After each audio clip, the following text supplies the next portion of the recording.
Everyone criticizes me. Nobody appreciates me. They always have to argue with me. They say I'm too sensitive. Do these phrases sound familiar? Many of us have probably said things like this when we're frustrated, feeling like the world is against us.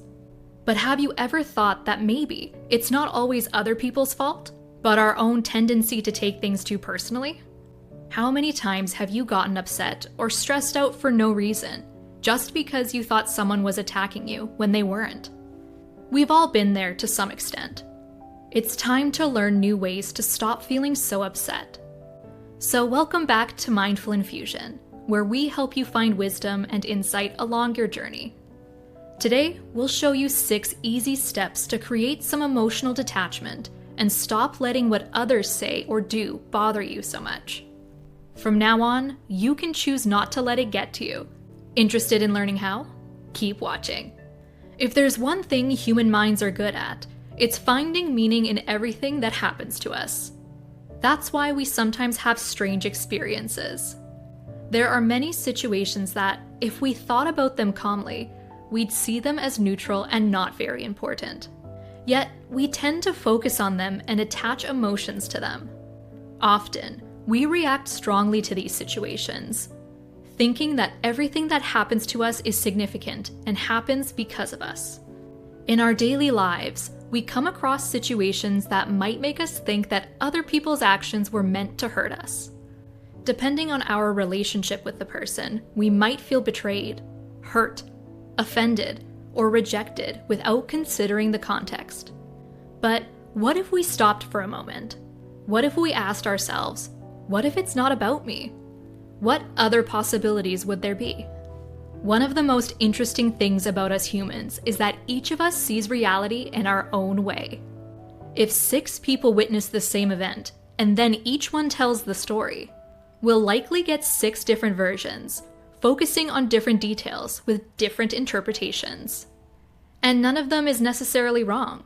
Each story is shaped by personal beliefs and perspectives. This leads us to the idea that the meanings we give to certain actions may not match those given by others. What seems obvious to us might be a mystery to someone else. What we see as good, bad, pleasant, or unpleasant can be seen very differently by those around us, as everyone has their own way of looking at the world. That's why a very important phrase that marks the beginning of this journey to detachment is, "It's not about you." Step 1. It's not about you. You see, the first step is to understand that other people's actions rarely have anything to do with you. Often, when someone says or does something that bothers us, our first instinct is to think, they're talking about me. They want to hurt me. Or they're mad at me. However, the truth is that most of the time, their actions have much more to do with themselves than with you. They might be stressed, in a bad mood, or simply acting automatically without really intending to offend you. Remember that we all slip up sometimes. But the big idea here is to realize that others' actions are rarely a direct reflection of us. Step 2. Sort out facts from interpretations. One of the key steps to begin detaching emotionally is figuring out what really happened, the facts, and what we're making it mean. That's our interpretation. Often, it's not the facts themselves that hurt us, but the stories we tell ourselves about them. For instance, a friend criticizing an idea in a conversation is a fact, but us thinking they see us as dumb and incapable is an interpretation. Did you see it? It's important to know that the same facts can mean different things to different people. What feels like an attack to me might just be an observation to someone else. A helpful trick is to share the bare facts with a trusted friend without adding our own take.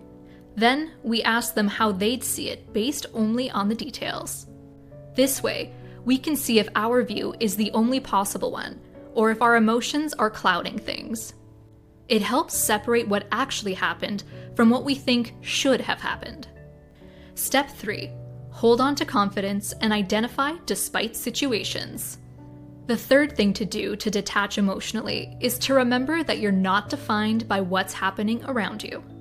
Even if something bothers you or someone's comment stings, don't let it shake how you see yourself or your worth. When we feel attacked, we often think it's because there's something wrong with us. But really, others' actions usually have little to do with who we are at our core. Like we talked about in the first step, everyone reacts based on their own experiences. Step 4. Show more compassion, judge less. Now, when I say that, you might think others are wrong and you're right. But that's not it. And it's not about judging either. Remember, we're all learning and making mistakes. We're all on a journey of growth in our own way. Nobody's all good or all bad. Seeing others not as enemies, but as fellow humans figuring things out helps their actions not affect us so much personally. It's also helpful to try walking in their shoes. Imagine what they might be going through to react the way they do. This builds empathy instead of making quick judgments. Step 5. Practice acceptance. Now, it's about learning to accept reality as it is, not as we wish it could be. The frustration and discomfort we often feel come from resisting things we can't change. Learning to go with the flow instead of fighting against it brings inner peace. So, acceptance is key to living fully and letting go of unnecessary burdens. And did you know we have a helpful video about that on our channel? That's right. Once you finish watching this one, I suggest you check it out to see how acceptance helps us break free from suffering. In the meantime, let me give you an example of how you can use it to stop taking everything so personally. Say someone cancels plans with you. Instead of getting mad, you could think, well, they must have their reasons and I can't make them do anything. I'll focus on something more positive. And that's it. We won't dwell on it all day or hold on to grudges that don't matter. Accepting what we can't change is freeing.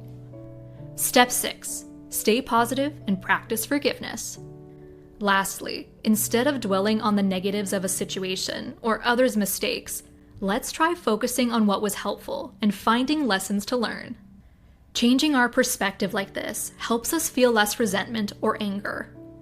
And don't forget the power of forgiving and letting go of past hurts to move forward in a healthy way. That means forgiving both others and ourselves. Nobody's perfect. We all mess up. We're not saying we shouldn't feel sad if someone hurts us, but we shouldn't carry it with us for too long. It's all about progress, but these simple steps can help boost your emotional well-being and relationships day by day. Remember, you have the power to decide how events impact you.